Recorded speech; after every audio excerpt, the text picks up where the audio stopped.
তোমার বাবা 24 ঘন্টা মাইনে দিয়ে আমাকে পুষে রেখেছে। আরে আমি নিজেই যখন মরে যাচ্ছিলাম তোমাকে আর বিক্রমকে এক করে দেওয়ার জন্য, তাহলে হঠাৎ তোমায় পার্টিতে যেতে কেন বারণ করবো? তার তো কোনো কারণ আছে। এইটুকু বোঝা তোমার বুদ্ধি নেই?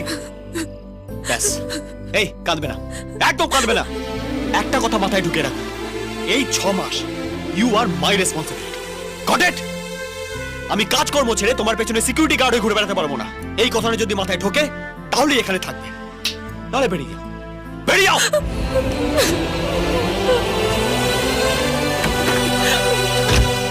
হ্যাঁ, আমি একটা কাজই করতে পারো, ধরাম করে দরজা বন্ধ করে দিয়ে জোরে জোরে কাঁদা। ছিচকাদুনে কোথাকার। তোমার বাবা 24 ঘন্টা মাইনে দিয়ে আমাকে পুষে রেখেছে। আরে আমি নিজেই যখন মরে যাচ্ছিলাম তোমাকে আর বিক্রমকে এক করে দেওয়ার জন্য, তাহলে হঠাৎ তোমায় পার্টিতে যেতে কেন বারণ করবো? তার তো কোনো কারণ আছে। এইটুকু বোঝা তোমার বুদ্ধি নেই? ব্যাস, এই কাঁদবে না, একদম কাঁদবে না। একটা কথা মাথায় ঢুকে রাখো, এই 6 মাস you are my responsibility. Got it?